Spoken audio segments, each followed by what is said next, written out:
Hey guys, all right, today we are taking a look at writing equations of parallel and perpendicular lines. Now, hopefully you are already a little bit familiar with what parallel and perpendicular lines are. So remember, parallel lines are two lines that never intersect.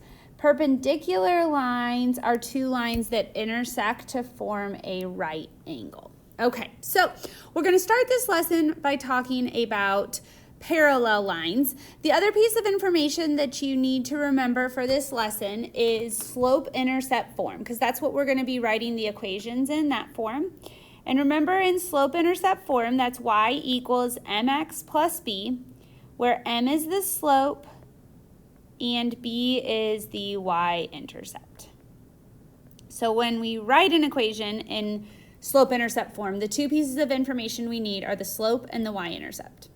Okay, now, if two non-vertical lines have the same slope, then we know that they are parallel. And that should sort of make sense to you, that if two lines have the same steepness, then we know that they're never going to intersect, and therefore they are parallel. And we can flip that statement around. The opposite is true as well, that if we have two lines that are parallel, we know that they have the same slope. That statement can go either way. Okay, so the first question asks us to write an equation of a line that passes through the point 2, 4, and I'm going to real quick label that. Okay, that's my x and y, and is parallel to the line y equals 4x plus 1. Okay, well, I don't even need to put this on a graph. Without putting this on a graph, I know that in this line they've given me, the slope is 4. Okay, I pulled that out from right there. So if I need a line that is parallel, then I know the slope has to be the same. So my new line, the slope has to be 4. But it's this line that they've given me goes through the y-intercept of 0, 1. But I don't know, like this line that they've given me, this y equals 4x plus 1 doesn't go through the point 2, 4. So I need a new line. It's not going to be 4x plus 1. It's going to be 4x plus or minus something else. And in order to figure out what that is, I need to figure out the y-intercept. So to do that, I'm going to take this point that they've given me. Okay, so I've got this 2, 4, and then I've determined that the slope is 4. And I know that in my point, the first one is x and the second one is y. So if I have this slope-intercept form, y equals mx plus b, I can now plug in the y, the m, and the x to solve for b. And we've done this before with figuring out y-intercept in previous lessons as well. Okay, so the y is 4, the slope is 4, x is 2, and b is what I don't know. Again, I'm getting all of that information from right over here. This point, the x is 2, the y is 4, the slope is 4. I'm plugging all of that in over there. So now I know that 4 times 2 is 8. I need b by itself, so I'm going to subtract 8 from both sides, and I get b equals -4. So I know my y-intercept is the point 0, -4. And so the equation of this line would be y equals 4x minus 4, or y equals 4x plus -4. And again, if we plotted both the initial line that I was given here and this new line that I found, I would know that they're parallel, and I can see that right away because they have the same slope. But this new line I found would also go through this point that it had to, the 2, 4. All right, so let's try a few more examples of this.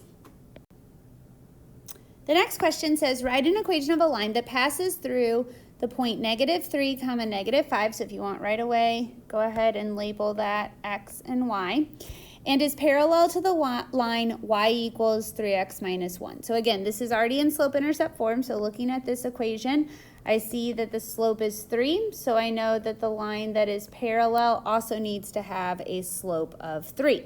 So now I can take my y equals mx plus b slope-intercept form, and I'm going to plug in y from the point I'm given, which is -5, the slope, which I know has to be 3, x from the given point, which is -3, and then b is what I don't know. So I've got -5 equals -9 plus b. To get b by itself, I add 9 to each side, and I get b equals 4. So now I know that the y-intercept is 0, 4. So the equation of the line would be y equals 3x plus 4. That would be the line that is parallel to the line that they gave me there and goes through this point that they gave me there. Let's try one more. Here it says write an equation of a line that passes through -2, 11. Again, label that x and y if you want. And is parallel to the line y equals -x plus 5. Now, the one thing I do want to point out is all three of these examples that we've looked at, they've really helped us out, and the equation they've given us is already in slope-intercept form, so it's very easy to pull out the slope. Just a quick side note, if they gave you an equation that was not in slope-intercept form, you would need to first move it into slope-intercept form before you could determine what the slope was. But as I look at this line, I can see that the slope is -1 because we know that -x could be -1x. And so again, the parallel line has to have the exact same slope, which would also be -1. Then I've got my equation, y equals mx plus b. I'm going to plug in the y from the point, which is 11. The slope, which I know has to be -1. The x from the point, which is -2, plus b. So I've got 11 equals 2 plus b. To get 2 by itself, b by itself, I subtract 2 from both sides and I get 9 equals b. So I know that the y-intercept has to be the point 0, 9. Therefore, my equation is y equals -1x plus 9. That is the line. That is the equation of the line that passes through -2, 11 and is parallel to this line that they gave me. And again, you don't need to do a check step, but you could graph these on a graph and you would see that the two parameters that you had, that it goes through this given point and is parallel to the given line, would both be true of this answer that you found. Okay, so now we've talked a little bit about parallel lines, so now let's talk about perpendicular lines. Again, these are two lines that cross at a right angle. So we know clearly they're not going to have the same slope, but what would be true about their slopes? Well, if two non-vertical lines have the slopes that are opposite reciprocals, then the lines are perpendicular. Okay, now let's break that down real quick. Opposite means that one's positive and one's negative, and reciprocals would be like 1/2 and 2/1, or 3/4 and 4/3. So they have to be opposite reciprocals. One's positive, one's negative, and they're reciprocals. And again, the opposite is also true. So if two non-vertical lines are perpendicular, then we know their slopes are opposite reciprocals.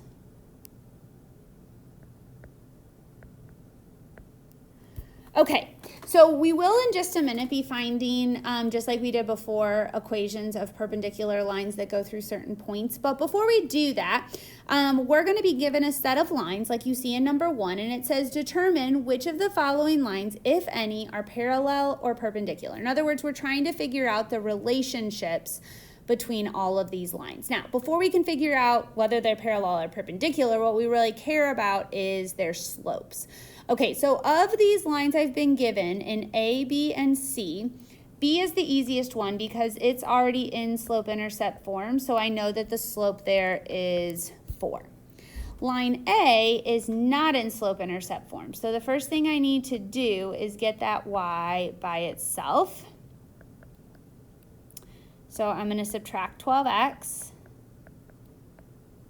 and I have -3y equals -12x plus 3. I'm going to divide everything by -3, and I get y equals 4x plus -1 or -1.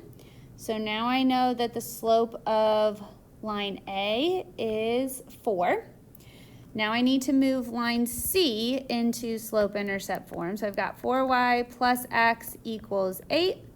So I'm going to subtract 1x from both sides. That gives me 4y equals -1x plus 8.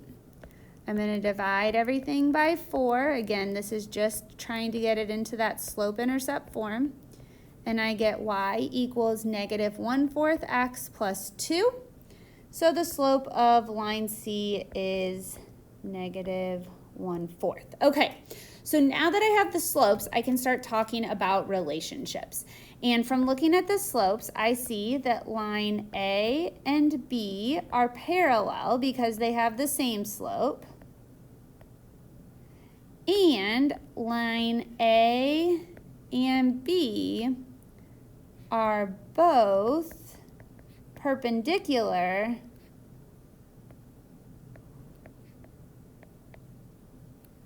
to line C, because 4 and negative 1/4 are opposite reciprocals. Notice one is positive, one's negative. We know that 4 could be 4 over 1, so the reciprocal would be 1 over 4. And so this here is my answer. Just so you know, that last statement you could also write as 2 sentences, like line A is perpendicular to line C, line B is perpendicular to line C, or you can combine it into the same sentence like I did. All right, so we're going to skip the next example because hopefully this example 1 shows you we're looking for slopes and then comparing those slopes. If the slopes are the same, they're parallel. If they're opposite reciprocals, they are perpendicular. All right, so now we're going to try similar to what we did on the first page, except instead of the line trying to write the parallel line, we are going to write the perpendicular line. So write an equation of the line that passes through. We are still given a point, that's still xy, and is perpendicular to the line y equals 1/3 x plus 2. So as I look at the line I've been given, I see that of the given line, the slope is 1/3. Now again, perpendicular lines do not have the same slope. They have slopes that are opposite reciprocals. So because the given slope is positive, I know that the perpendicular slope, and sometimes we'll do it like that, like the perpendicular slope, has to be negative, and the reciprocal of 1/3 is 3 over 1, or you can just say 3. So if the given slope is 1/3, the perpendicular slope is negative 3 or negative 3 over 1. Now I'm going to find the y-intercept the same way I did before, using my equation y equals mx plus b. I'm going to plug in the y that I know from my point, which is 4. I'm going to plug in the slope of the perpendicular line, not the given slope, but the slope of the perpendicular line that you just found, which is negative 3. And then I'm going to plug in x, which is also negative 3. B is what I don't know. So here I have 4 equals 9 plus b. To get b by itself, I'm going to subtract 9 from each side, and I get negative 5 equals b. So my y-intercept is 0, negative 5. So the equation would be y equals negative 3x minus 5, or negative 3x plus negative 5. So again, very similar steps to what you did before, but now instead of the slope being the same, the slope is the opposite reciprocal. All right, so let's try a few more of these. Number 2, write an equation of the line that passes through 4, negative 2. Again, label that x and y if you want, and is perpendicular to the line y equals 5x plus 2. Okay, so of the line I've been given, the slope is 5. So the perpendicular slope has to be negative and has to be the reciprocal of 5, or 5 over 1. So that would be 1/5. Okay, now I'm going to take the equation y equals mx plus b and plug in what I know. So this is negative 2. This slope is negative 1/5 times x, and I'm going to write that as 4 over 1 since I'm dealing with fractions here. And I've got negative 2 equals negative 4/5 plus b. So I would add 4/5. Don't be scared of these fractions. If it helps you, you can take this like negative 2 over 1 plus 4/5. I do need a common denominator here, so this is going to be negative 10 over 5 plus 4 over 5, which is negative 6 over 5. So b equals negative 6/5. Again, don't worry about those fractions. It's totally okay to have fractions. And so my equation would be y equals negative 1/5 x minus 6/5 as the answer. Now again, that would be kind of hard to graph, but you don't need to graph this, so we don't need to worry about that. We are just writing the equation of that line. All right, why don't you pause the video right now and try 3 and 4, and when you're ready to check, press play again. All right, go ahead and check your answers with mine. Again, you'll notice that I first found the slope of the line that I was given, then found the opposite reciprocal of that, then plugged in x, y, and the slope of the perpendicular line into my equation to solve for b, so I could write the equation in the end. And again, as I noted before, these all were already in slope-intercept form with that given equation, but if it wasn't, you would first need to move it into slope-intercept form before you could find the given slope to then therefore find the perpendicular slope. All right, so that's all we got for today. Hopefully you have a better understanding of parallel and perpendicular lines.